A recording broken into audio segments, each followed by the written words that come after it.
It's Sunday the 7th of October 2018. I wanted to quickly run through some of the gold miner charts on the ASX. And the first chart here is the Australian dollar gold price. Had a really good run last week, back up to over 1,700 Australian dollars, and trying to reclaim that lower trend line of this 3-year, or more than 3 years now, almost 4-year bull trend, from the lows around that sort of 1,300 Australian dollars. I think the trends are still in favour of the Australian dollar gold price heading higher. I think I did have a target of sort of 2,000 that I mentioned maybe 9 to 12 months ago, and I'm still within the next 9 to 12 months. That's still my sort of target. I am feeling like the Australian economy is starting to turn over, and that interest rate differential between the US and Australia is really going to push the currency down. So that's sort of been my central investment thesis, and why I've been focusing on those well-run Australian gold miner mid caps. The first of those, Northern Star, still looking a bit overdone to me on a relative basis to some of the others in the sector, but it has, it's deserved that high valuation for its past successes. I'm just a little bit cautious with it buying that asset in Alaska, sort of new jurisdiction, and it's unknown if that's going to be a wise move, but they have done everything right, and they've previously been pretty good at picking sort of the bottom in the cycle when the Australian gold market was down in 2014 and 15. So not surprising that they're sort of an early mover in a takeover sense. Some of the others that I'm been focusing on previously, Regis chart looks a little bit weak still. It's not showing huge signs of recovery here, but I still like this company. It's down. You can see there its share price is down about 30% compared to something like Northern Star, which is up 15 to 20% in the last 6 weeks, purely based on that transaction in Alaska. But the relative valuations of some of these are attractive relative to Northern Star. The other one, St. Barbara, I tried to buy some of these on Thursday about 3:43 when they had the early quarterly results production announcement. It came in way above expectations, I think, or way above guidance anyway. And the stocks had a nice little run up there, sort of could have been up about 6 or 7, 8% since that announcement came out on Thursday afternoon. So a little bit disappointed I missed that one, but that's what happens sometimes. The trading platform's not working properly, but they have been shorted heavily, and I'm a little bit cautious that they might be one of these that might seems that takeovers are now have been kind of given the tick of approval in the gold space, particularly with the Randgold Barrick transaction and that Northern Star move. Some of these cashed up other producers like St. Barbara and Evolution, I think, might make a move, and that could be dilutive, particularly in St. Barbara's case. Evolution probably's got the financial capacity. The Evolution chart's probably a little bit more constructive than the Regis or St. Barbara, carving out a little bit of a bottom there.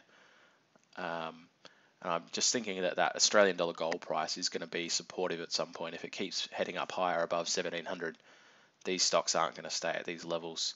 At some point, they start to trade on the Australian dollar gold price and not the US dollar gold price, which has been relatively flat around that US 1,200. But so there's not huge signs of strength, but more of a bottoming process. Sort of, I've been cautious for the last couple of months in these videos about these stocks breaking down further, but with that Australian dollar gold price being high, I struggle to see them breaking down even with a US price weakness. Perseus is one that I've been probably the stock that I know best almost of any of the gold producers on the ASX. I've been pretty critical of this company a few times in the last 12 to 18 months. I'm getting a feeling that their quarterly guide, they might have finally started to understand how to sort of under promise and over deliver on some of their guidance numbers, and there's some indications that their production guidance for this the next half year is probably a bit conservative. And I saw some comments from the CEO suggesting that this quarter would beat expectations on production and at the lower end of cost guidance. So I've been buying some shares in this one. I think it's starting to look relatively strong, and there's a potential for a good move here up to sort of mid 40s, I reckon. So I've been buying that, and I don't, I always urge caution when buying Perseus, but I think for the next few months anyway, it's looking pretty decent. Resolute's been probably one of the weaker mid-cap names. Huge fall here from the mid 140s all the way down to these, mid low $1 levels. Hasn't really bounced at all. Could see the quarterly result in the next. We'll see the quarterly result in the next couple of weeks. So could see a huge cash burn again there. I think the way it reacts will be key for me. I'm looking to buy this for a longer term hold, and if it shows extreme weakness on any announcement, it might crack lower. But if it's able to, if it's a weak announcement and the share price doesn't decline, I think the bottom might be in, and that's when I might try and jump in, because I do think they're going to turn this company around with a huge investment in Syama. Some of the smaller miners, there's been a bit of a trend for these takeovers. Capricorn Metals is one that I've hold now. Got in on the anticipation that maybe this takeover offer from Regis would go through.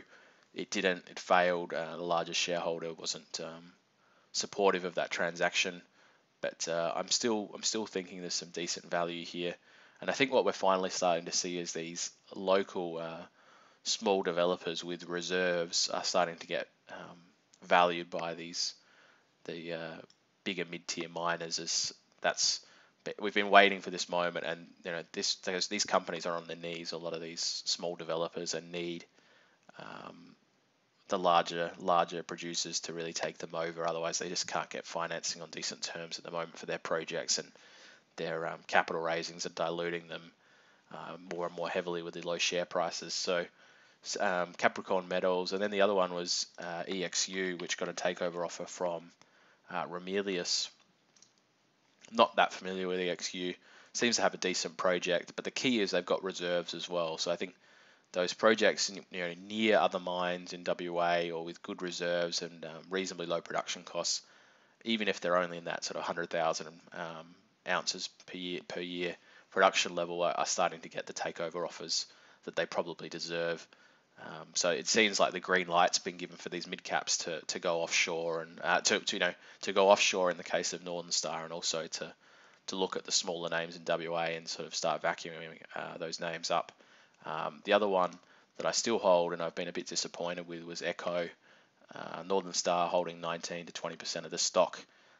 Just starting to show a few signs of life here, and I think they're another one with a decent reserve position that I think might do okay. I did exit on some of the feasibility study announcement. Didn't really deliver in sort of the back half of the production years, but even then, I'm still thinking that these companies with these sort of $50 to $100 million market caps are just it's chicken feed now for big companies. So I think one of those other Australian producers will come by and probably take them out at a low price. As I said, these things tend to move in trends, and the trend at the moment is definitely for takeover action. Beetle also got a takeover offer, or a sort of recommended merger a few weeks ago. It's been a terrible performer for years now. I haven't held it for at least 18 months to 2 years, so I've been disappointed with that. But it just shows the trend for consolidation is now on, definitely, and some of those other ones like Dacian and West African that I've been talking about for a long time, I think are really going to start to come into focus. As Dacian's starting to look very attractive. They're sort of in a vulnerable position here. I don't know if anyone would want to take them over with their still in ramp up phase, but less than 20 kilometers from St. Barbara, for example, who are well cashed up. That transaction would make a lot of sense for me, but I don't know if Dacian shareholders would necessarily want that at the current price.